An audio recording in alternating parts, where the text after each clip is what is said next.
पहलगाम में आतंकी हमला हुआ, 26 भारतीय मारे गए। भारत ने पाकिस्तान के खिलाफ ऑपरेशन सिंदूर किया, इंटरनेशनल सपोर्ट मिला नहीं। 7 ऑल पार्टी डेलीगेशंस विश्व के अलग अलग देशों में भेजी गई ताकि पाकिस्तान के खिलाफ अंतरराष्ट्रीय सपोर्ट जुटाया जा सके। लेकिन हासिल क्या हुआ? पाकिस्तान को यूनाइटेड नेशन सिक्योरिटी काउंसिल के काउंटर टेररिज्म कमेटी का उपाध्यक्ष बनाया गया। इसके अलावा तालिबान सेक्शंस कमेटी का अध्यक्ष बना दिया गया। पाकिस्तान 2025-26 के लिए यूएनएससी का इलेक्टेड अस्थायी सदस्य है।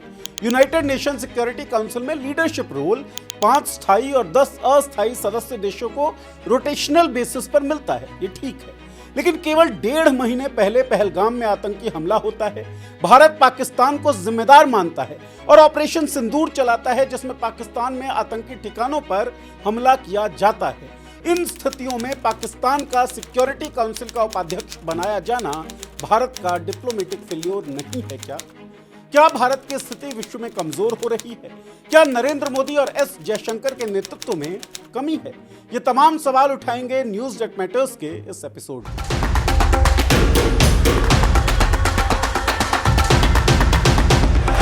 नमस्कार, मैं हूं नीरज और आप देख रहे हैं पॉलिटिक्स। पहलगाम में 22 अप्रैल 2025 को आतंकवादी हमला हुआ, 26 सिविलियंस मारे गए।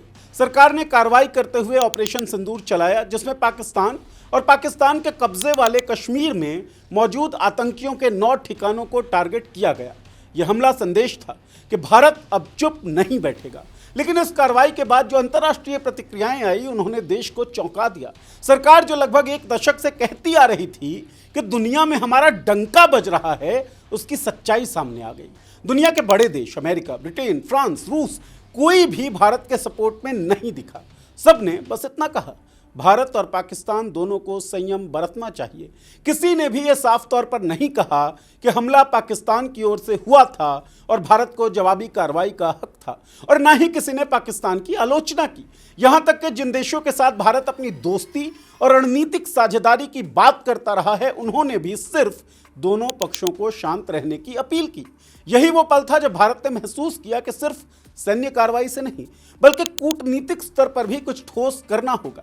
इसी सोच से जन्म हुआ ऑल पार्टी डेलीगेशंस का। सरकार ने संसद के सभी प्रमुख दलों से प्रतिनिधियों को चुना और 7 अलग अलग डेलीगेशंस बनाए गए। इन 7 डेलीगेशंस को अलग अलग देशों की जिम्मेदारी सौंपी गई और हर ग्रुप की अगुवाई किसी वरिष्ठ नेता को दी गई। पहले डेलीगेशन की कमान थी कांग्रेस सांसद शशि थरूर के हाथ में।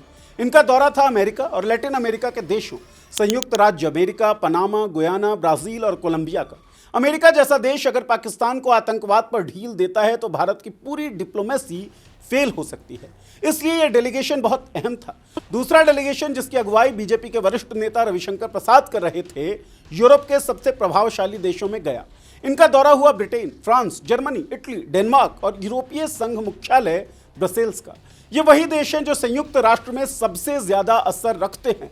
बाकी डेलीगेशंस की अगुवाई संजय कुमार झा, शिवसेना के सांसद श्रीकांत शिंदे, डीएमके की सांसद कनिमोझी करुणानिधि, एनसीपी शरद पवार गुट की सांसद सुप्रिया सूले और बीजेपी नेता बैजयंत पांडा कर रहे थे। हर डेलीगेशन को यह जिम्मेदारी दी गई थी कि वो इन देशों की सरकारों, सांसदों और अधिकारियों से मिलकर भारत का पक्ष रखे। इन डेलीगेशंस ने कुल मिलाकर 30 से ज्यादा देशों में जाकर भारत का पक्ष रखना था।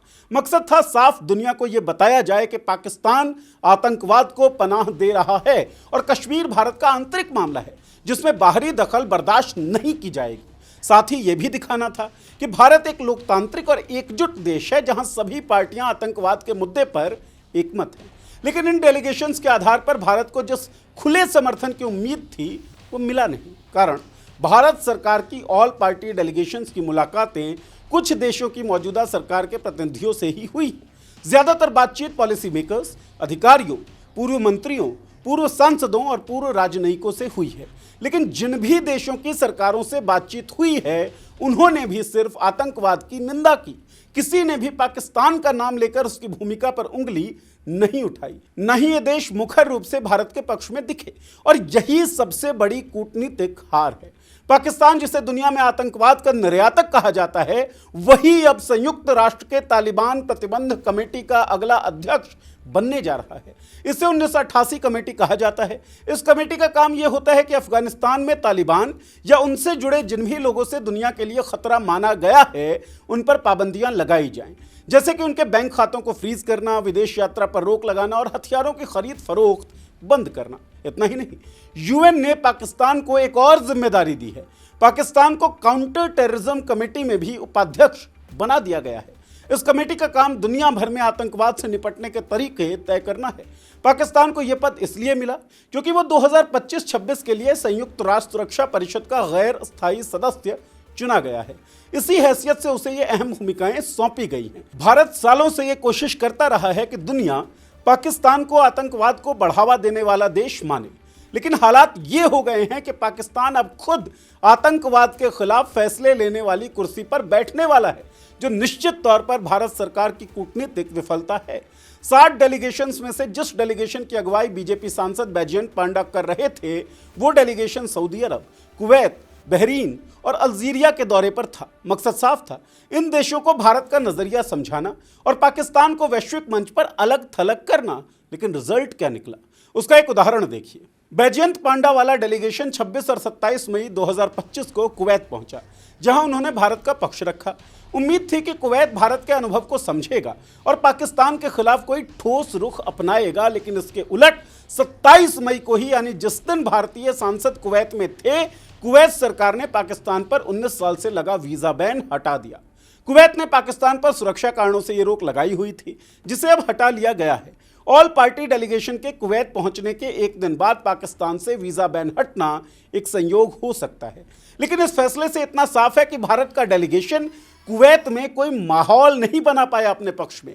भारत जहां पाकिस्तान को आतंकवाद का पनाहगार बताने की कोशिश कर रहा है, वहीं पाकिस्तान के लिए अरब देशों के दरवाजे फिर से खुल रहे हैं।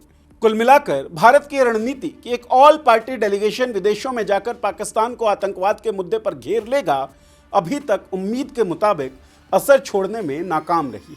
इन ऑल पार्टी डेलीगेशंस में सबसे बड़ी भूल ये रही कि हमने अपने आसपास नहीं देखा। जिन देशों के पास जाकर सबसे पहले बात करनी थी, जिनकी राय सबसे ज्यादा असरदार हो सकती थी, जैसे नेपाल, भूटान, बांग्लादेश, श्रीलंका और मालदीव, उन्हीं को दरकिनार कर दिया गया। ये वो देश हैं जिनके साथ भारत सिर्फ राजनीतिक या आर्थिक रिश्ता नहीं रखता, बल्कि सांस्कृतिक, धार्मिक और ऐतिहासिक जुड़ाव भी रखता है। इन देशों की अंतर्राष्ट्रीय हैसियत भले ही सीमित हो, लेकिन इनका समर्थन भारत को नैतिक ताकत दे सकता था, वो ताकत जो पश्चिमी देशों के संतुलित बयान से कहीं ज्यादा मायने रखती। बांग्लादेश का उदाहरण ही ले लीजिए। यह वही देश है जिसकी आजादी के पीछे भारत खड़ा था। आज अगर वही बांग्लादेश भारत के बयान का समर्थन करता कि पाकिस्तान आतंकवाद फैला रहा है, तो दुनिया उसे एक निष्पक्ष पड़ोसी की आवाज मानती, लेकिन हम वहां कोई प्रतिनिधि मंडल भेजे ही नहीं। नेपाल, जहां भारत का सामाजिक और धार्मिक प्रभाव गहरा है, वहां की चुप्पी भी हमारी ही कमजोरी की वजह से है। श्रीलंका और भूटान पर भारत की दशकों से सीधी पकड़ रही है, फिर भी हमने इन रिश्तों को सिर्फ औपचारिक बना दिया और कोई गंभीर पहल अपने तरफ से कभी की नहीं। यही नहीं, मालदीव जैसे छोटे देश जो अक्सर भारत की तरफ उम्मीद से देखते हैं, उन्हें भी विश्वास में नहीं लिया गया। ये देश यूं ही भारत के साथ खड़े नहीं हो जाते, इन्हें भरोसा दिलाने की जरूरत होती है। अगर हमने सबसे पहले अपने पड़ोस में सच्चाई फैलाने की कोशिश की होती, तो ये देश खुद आगे बढ़कर पाकिस्तान की आलोचना कर सकते थे। इससे दुनिया को यह संदेश जाता कि भारत जो कह रहा है वो सिर्फ उसका अकेला दावा नहीं है, बल्कि पूरी दक्षिण एशिया की सोच है। लेकिन हमने किया उल्टा। हम सीधे अमेरिका, यूरोप और खाड़ी देशों की तरफ भागे, ये सोचकर कि वही हमारी बात को सही साबित कर देंगे। पर जब बड़े देशों ने देखा कि भारत के पड़ोसी ही खामोश हैं, तो उन्होंने भी भारत की बात को एक पक्ष का दावा मानकर टाल दिया। कूटनीति में सबसे बुनियादी समझ ये होती है कि अगर आप अपने आसपास के देशों को ही नहीं मना पा रहे, तो दूर बैठे देश आपको क्यों गंभीरता से लेंगे। ये ऑल पार्टी डेलीगेशंस उम्मीद के सक्सेसफुल तो हुआ नहीं, उल्टा एक साइड इफेक्ट दे गया।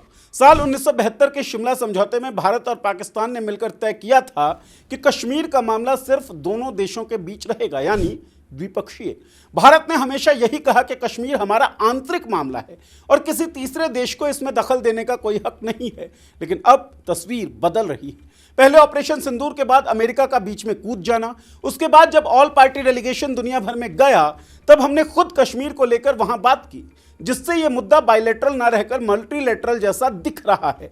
तो कुल मिलाकर ऑपरेशन सिंदूर के बाद भारत ने जो कूटनीतिक अभियान शुरू किया था वो जमीनी असर के मामले में कमजोर साबित हुआ। पाकिस्तान को आतंकवाद का गढ़ साबित करने की कोशिश में भारत न सिर्फ अपनी बात दुनिया से मनवा नहीं पाया, बल्कि यूएन जैसे मंच पर पाकिस्तान को और बड़ी जिम्मेदारियां मिल गई। वहीं भारत के डेलीगेशन जिन देशों के पास पहुंचे वहां ज्यादातर जगहों पर उन्हें या तो ठंडी प्रतिक्रिया मिली या फिर सीधा विरोधाभासी कदम दिखा, जैसा कि कुवैत के मामले में हुआ।